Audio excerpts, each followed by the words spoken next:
Hello and welcome to your Monday edition of Footy Talk. Emma Lawrence and Gorden Tallis. Gordy, I'm back. I'm sorry I've left you for the last few weeks. Yep. Well, it was after the show. I think it might have been after Origin when we went out and I showed you a little bit about Brisbane. We went to my local and then you went in hiding for a month. Maybe I was traumatised. Maybe I sunk too many beers at the Breakfast Creek Hotel and my liver needed to recover. Just sitting there with the locals. Mate, that's where you get all your information from. No, that was enjoyable and had nothing to do with that. Okay. So you've been working hard. No, I've seen you, mate. You've been working hard. Yeah, that's it. You know, a bit like everybody, you're just clipping all the tickets, fingers in a lot of pies, but just remember this is the number one. This is the best tasting pie, so you just got to remember that. I'm just a pleb. I need to work hard because I get no money. What did you just say you were? A pleb. Oh, I thought you said play bunny. I'm thinking, Jesus. Mate, my ears. I better turn the microphone on. Oh, geez. Anyway, I tell you, it's been a tough weekend for a couple of clubs in particular. The Bulldogs, biggest ever winning margin for the night, 66-0. Yeah. What on earth is going on at the Dogs? Well, it's just defensively. They're really poor at the moment. Okay, they've got injuries, right? So kick out. They've got some of their big guys out. But it's still how they defend. So no matter what happens, like if you look at Penrith, they got 7 out and they still defend, right? So it's the systems that they got. Serraldo was the defensive coach at Penrith, apparently, right? So I don't know what they do, but as an assistant, that's what he was. But the Dogs just aren't committed, and they're not committed to their jersey, and they got booed off. And to me, that's what you bring. Like you got to bring your attitude, and you got to defend. Like the first time you go to train and they used to roll out the old tractor tyres when I was there and you had to tackle them, that's one of the first things you ever get taught is catch and pass and tackle. And they drop balls. And that's why they're unexcusable for first grade, because you say, well, that's the first thing you learn, catch, pass, tackle. Chip and chase, all that skill and the no-look pass and the flick pass and all that, that's the added skill. That's all your extras. But all the little things that you bring to a game, the Dogs got beaten at yesterday. And got beaten. And, you know, I called it here at the Ems, and myself and Dan and Jimmy Graham didn't know who was going to win. It's not as if they were playing, you know, a red-hot ramp and side at the moment that's in form, that's blowing the competition apart. They were playing the Knights with his coach, with, you know, noise around their coach. So that's probably the disappointing thing, I think, for the Dogs. And there was so much hope. Like I had so much hope with all their, you know, off-season buys. I thought they were going to, you know, not make the A, but I thought they were going to improve. And they haven't. I reckon last year's Dogs beat that side yesterday. What about the booing from the fans? That's fair. That's absolutely fair. You buy your fans, I've always said you're allowed to boo and you're allowed to cheer. Nothing personal. You know, you don't get, you know, in their face. And I thought, if I was watching that and I paid a ticket and that's my team, I'd be disgusted as well. If you've paid your money and you bought your jersey and you go there and they expect you, you know, to cheer you and get up there and at Belmore like we've all been there when the place is rocking, but you got to give the fans something to cheer about. Well, Reid Mahoney was asked about it. And what do you reckon? Well, I don't think it's nice, but yeah, look, I guess they do have a right. What do you mean? It's not, well. So let's not have fans at all. No, you're entitled to do it. No. They want to do that, and they want the crowd to cheer them. So you got to cop both. You do. If you're not playing the well, good with the bad, don't you? It's not all rainbow. I run out at most grounds and got booed by the opposition fans. Come on. Yeah. Seriously? Yeah. We're complaining, and if my own team booed me off, I know that we've given them a right. I think that we've given them a reason to boo us off. Do you think the fans had a reason yesterday? Absolutely. 66-0. Well, this is what Reid Mahoney had to say when he was asked about it. Yeah, the fans, I feel like probably don't have the right to do that. Well, they do in a way, but you know we're working extremely hard, and as Cam said, it's not easy at the moment. We're trying really hard, and yeah, it's frustrating, and it's not easy. It's a hard road, and we're willing to take that road. That's the road we're on, and for the players and the fans, if you don't want to be on the hard road, then hop off the bus. So he kind of backtracked as soon as he said it. Yeah, he knows. Like, he's honest, but yeah, the fans are working hard too. The fans probably go out there and dig holes all day, like I did before rugby league. I was working on the Hurstville Council. So if I'm a labourer, I'm out there working. And I go and buy and I take my kids there, expect you to work hard. So it's not about working hard. It's about winning. It's results. So if everybody's working hard, Yeah. right? And you know what? They weren't working as hard. They didn't work as hard as the Knights. So if they're working hard, it's not hard enough. If they believe that what they're tossing up and they're working hard, they got to change something. Well, if you thought that was bad, 66-0, 74-0 for the Tigers. I thought it was like a typo on my phone, honestly. Remember a couple of weeks ago, you thought they were going to make something, didn't you? Yeah. Look, I suggested they could. And then I laughed at you, and Yeah. you said, "What's wrong with you?" Because I don't want to laugh at the Tigers. Okay, so we can laugh at The them now. kittens. Let's just call them the kittens this week on the show. They're like they're kittens. What? There was no ambush. They knew it was coming. Like everybody was talking through the week, it's going to be the biggest turnaround in NRL. So they know that they embarrassed the Cowboys. What was it, 66-18? 66. 18 or something like that. Yeah.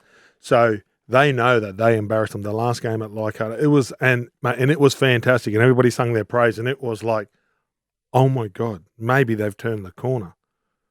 Well, when they turned the corner, the bolts come off the wheels and they fell off.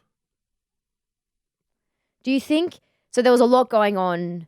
It's off the same. field at the time. It's exactly the same conversation about the Bulldogs as it is the Tigers. And I think off the field with everything that's happening, I think there's excuses for the players. And once you give this current group of people playing sport and you give them an excuse and they take it.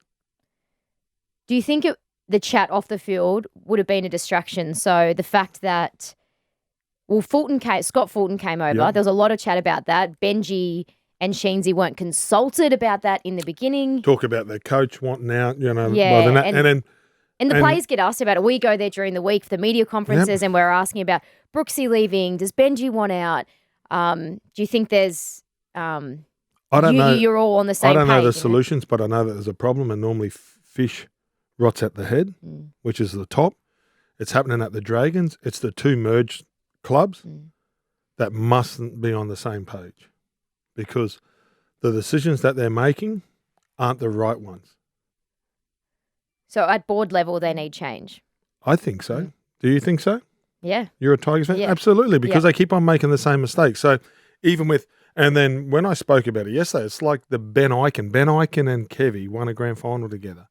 They come to work and Kevy wasn't consulted. So, hold on. No, I make those decisions, or I should be briefed in that. And then it went to the board and Ben Ikin thought he had this role and went to the board and said, no, you don't have that role. And it's Kevy. And then Ben Ikin had to be squeezed out because the coach is the coach. And it's simple as that. So then you'd think that the Tigers would have known that. A powerful brand like the Broncos, it didn't work. Two guys that had won grand finals together. So, well, Tim Sheen's essentially indicated in the media conference before the match when we were hammering him with questions about his relationship with Scott Fulton, and he said, no, the relationship's fine, but eventually said, look, yeah, the coach should have the final say when it comes to decisions, and I didn't really get what I wanted. So, well, they wanted to keep Brooks. Yeah, he desperately wanted to keep Brooks. So then they've gone against the coaching staff and gone against the players. Brooks has been arguably their best player the last month. It's the best that Luke Brooks has played, hasn't he? Like we watched him get his 200th jersey or whatever in front of the crowd, and then Luke Brooks has been outstanding. Yeah. And I don't think it was that much money more, was it, for him to go to Manly? I don't think it was a real money issue because he was taking a massive haircut. And, and then I think it's a great buy for Manly, especially the way Luke Brooks is playing now and the way that, Benji and Sheensy have got him to start playing. I sort of started to see a bit of clear sky with Brooks in his game. And then Appy Coruscant running that, and then it was just starting to work, and now they've lost a halfback, and where do they go get another one? Well, no one wants to go there. That's the thing. I wouldn't want to go there. Well, and then now, so the coach gets to pick. If he's got to pick his team, the coach picks the team. The most important game, or three of the most important games to me every year is State of Origin. Billy picks his team. Yeah. And then we're going, gay guy. And he goes, no, it's not who we've left out. It's who we've got in there. He just shut it all down. This is who I've picked. This is who I'm coaching. So it comes from the coach, not Yeah. the selectors. Yeah. They just sit there and like nod when Billy goes, I want that guy. And we've all questioned him, but you know what? He got it right, and he lives and dies by his sword. And that's what coaches are. They're the ones that go to the coalface. They're the ones that have this plan. They're the ones that are trying to get their team to play this certain style, and they look and go, yep, he's going to work there, he's going to work there. And they go, oh, no, we got these 4 guys, or we got these 3 guys, or we want to go get him. And I just think the coaches are the ones that are under the most pressure. They don't have all the say, but they got to have some say, and they got to have some power over who they get. Are you still happy with the situation with Benji being the assistant and Sheensy grooming him? Well, I don't know. It's too early. Do you think it's too early? Some are saying Benji should take over now. Okay, well, maybe he already has. Yeah. And maybe Sheensy's just doing all the other stuff for him and taking the bullet so Benji can learn a bit. And that's and it's a perfect scenario because Tim Sheen sits there. He can say whatever he wants. You can't really go at someone that's won, 3 or 4 competitions, and he's old and he's got a bit of swagger. It's a bit like Gus and the Dogs. He's not going to come under fire. And then Sheensy's not really, because he's 70-year-old and he's been there. He's lost games before, and he's, this is probably a rough road. He probably hasn't gone down a road like this, but, with all of his experience, you think that he'll be able to handle it and let Benji learn a bit about coaching without the pressure of the media. Alrighty, Gordy. So the Roosters. Yes. They've been in this position before. Probably at this time last year, were at tracking a little bit better, but not. They had a dip during the middle of the season as well. Yeah. They're missing a lot of players through injury, and not that is an excuse, but they have had a rough run with suspensions, injuries. Well, if Nick Politis, it's a bit like the Gus situation. If it wasn't for Nick Politis, they'd be under a lot of pressure. And they've been in the situation before, but they've been able to, pardon the pun, buy their way out of it. So they went and got Sonny Bill Williams, and they had Boyd Cordner. They had that, and they won a competition. They just needed that last piece of the puzzle, and then they moved on Mitchell Pearce, who was a state of origin halfback and is absolutely fantastic. Well, they moved him on and got Cooper Cronk, and then they won 2 in a row, so they needed that. Who's out there that they can go get? Because the Roosters buy their way out of trouble, generally, because they don't have the nursery of a Penrith or whatever. They don't go and, the grassroots and have their own farm and go pick a couple of ripe apples and get them in there. They go and buy it. So who's out there that they can buy that can fix this problem? Yeah. They're probably in a position where there's no one Did at I the just moment. stump you? Yeah. What's the solution for them right now? Well, there's talk about Teddy, and but no one's playing well. It's the spine, right? So the 9 experiment hasn't worked. I don't think Brandon Smith is what they probably thought, but they're not going to say that, right?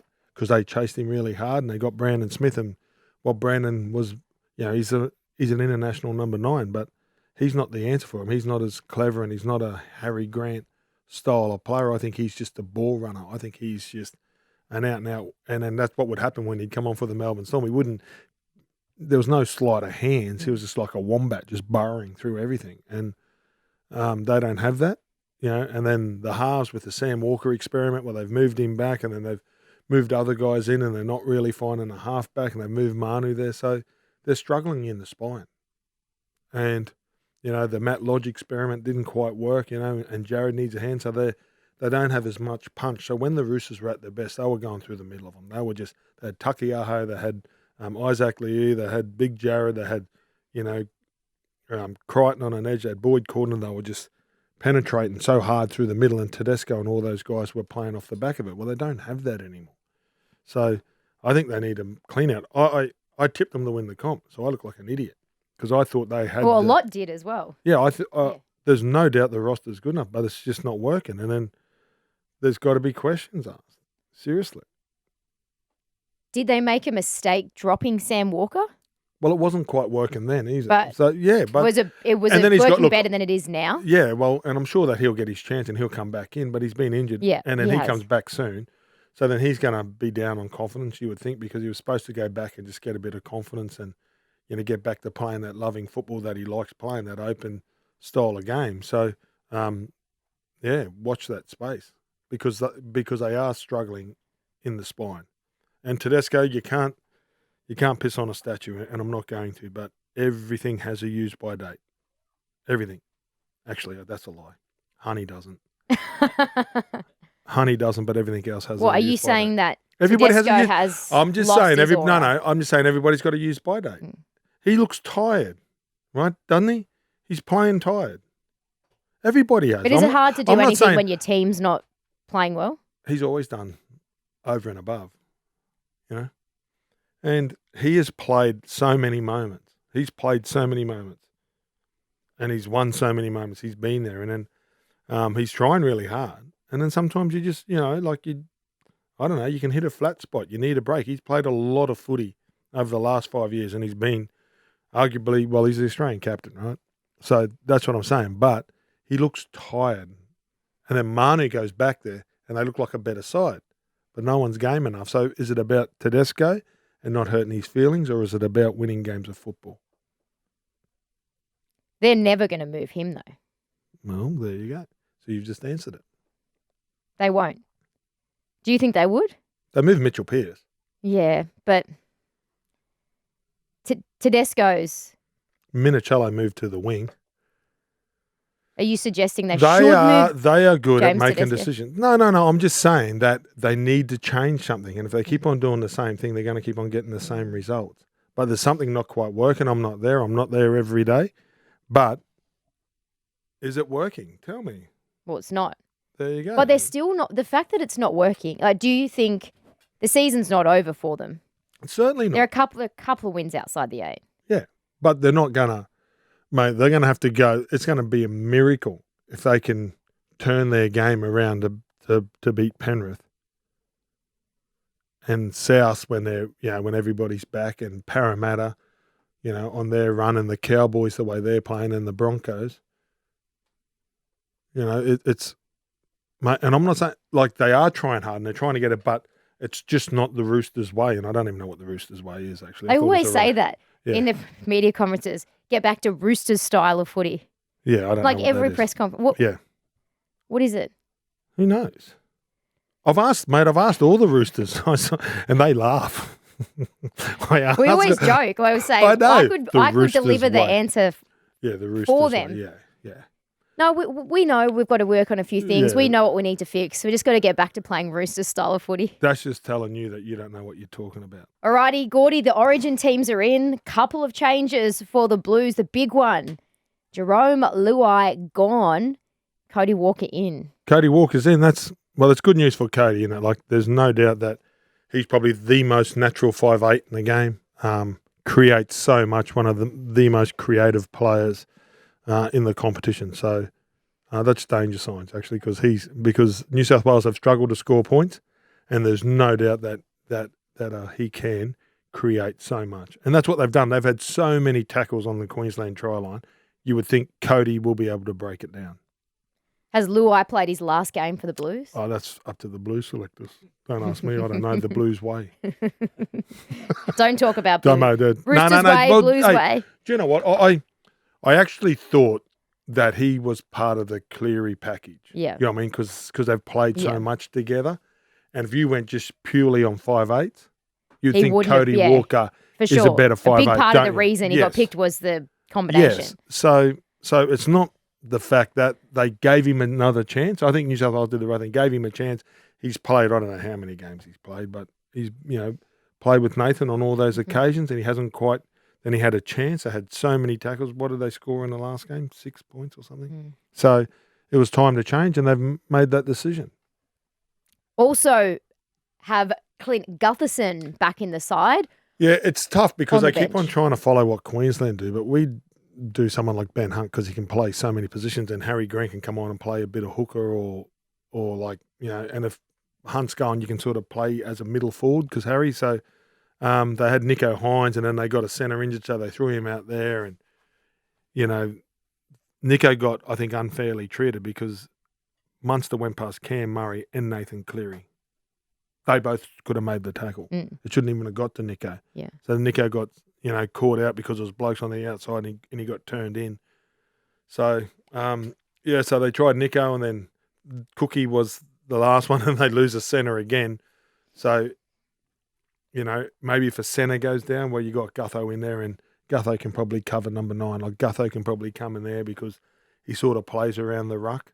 at Parramatta. So that's a good inclusion as well, because now they've got an outside back, full back, probably wing, because he played a bit of wing when he was at Manly and Parramatta. And then, I think at a pinch you could probably get him in the middle because he's a bigger body and, you could defend him at 3 or 4, but, throw him in the middle. So 2 hookers and a utility. So yeah, Robson, Cook, and Gutho. Yeah. Well, that's where they have to go. And Gutho's one of those, well, we've gone from not carrying a back. You know what I mean? Like, just because one team does it, but it all depends who you got. Like, mate, when New South Wales were at their best, there was someone like Craig Wing that could play hooker. He could play lock, or he could play 5'8" or half back, or he could, at a pinch play centre or fullback. So that's a luxury to have. Queensland have had blokes like Berrigan, and then, Cooper Cronk has done it in the past, and Ben Hunt's been amazing doing that because he can cover more than one. Like he can play in the halves, he can play number 9, and at a pinch you saw him in game 1 go out there and play in the centres. So, does New South Wales have a Ben Hunt style of guy? Yeah, maybe not. No. But Gutho would be the closest one to him. Then a couple of debuts as well, Keon Kaloa-Matangi and Bradman Best. What do you think about those inclusions? They were starting to, so in the centres, no Latrell, no Tom Trbojevic, no Campbell Graham. Well, Bradman Best has been promising to deliver for a long, long time, and yesterday he did. I know it was against the Dogs, but everything he did, he's a strong ball runner. He runs great lines. You could imagine Cody going and hitting him down one of those edges. He's going to be a bit of a handful. I think Bradman Best, time will tell, but there's no doubt that there's no doubt that he's got the talent. It's whether he can deliver it on a big stage. Teddy keeps his spot, and Regan Campbell-Gillard also back in. But for the Maroons, AJ Brimson fullback, in for Reece Walsh. I thought Billy Slater might have done captain coach myself. he actually genuinely would still have what it takes. Maybe in the over 40s, Billy. But no, AJ Brimson was around the group. I think he was 18th or 19th man in game 2, and he's been there in the past. And I still remember the game he played at Adelaide, and he was a young kid back then, and that's when Queensland had the worst side in history, and he was really good that night. So he can play at that level, and it's good to see Sauce, the horse, in there. I think, to replace a redhead with a redhead is the only way to go. He's going to rip in. Like, he's just going to, he's one made of those for guys Origin, that right? He's just going to love the moment and the occasion. And, I thought a couple of years ago he might have been, maybe a possibility, but certainly in the last 18 months, I think his game's improved. I think he's worked really hard. He's got the blue head. He's not letting his team down. He's been able to control his anger, and he's playing big minutes. He's got a great carry in him, and just put a big key in his back and wind him up and say, let's go. And then what a game to bring him in. There's no dead rubber, but with the series already won, to sort of give a guy an opportunity like that. And I think that he deserves it. Like the Raiders are coming 5th now. They've snuck up the ladder, and I think it's a big reason because of the way he's playing, because normally it's Tarpany and, Papali'i, but I think Horsburgh's been their most consistent forward all year. Do you give the Blues any chance? Yeah. But Queensland, heavy favourites still. No, they're not heavy favourites. No, I don't think so. Is this the mind games of... Why is there mind games? It's a state of origin.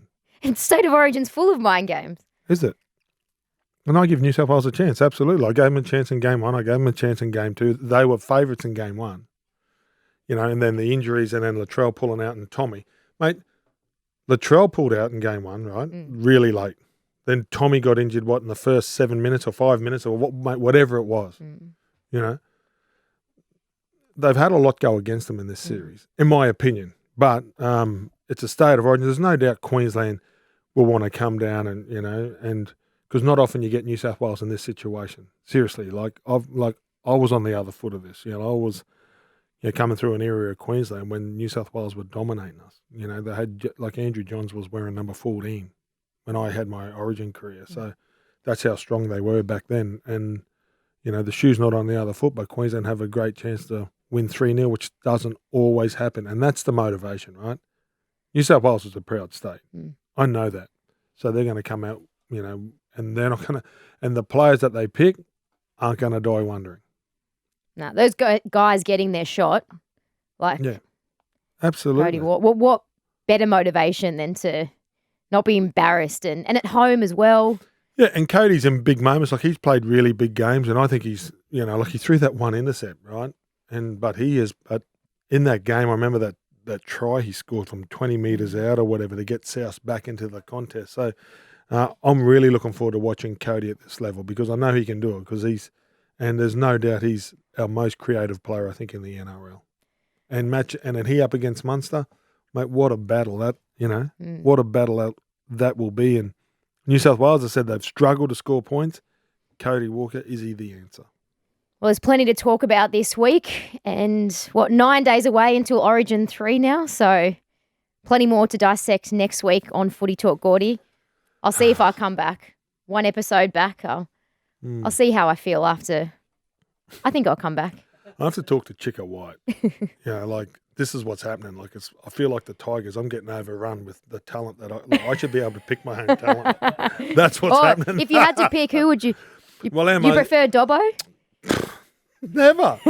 You serious? The Mossman Mauler. No, it's been good to be back, Gordy. And do you know what? It's my favourite show. And it's good to see you back.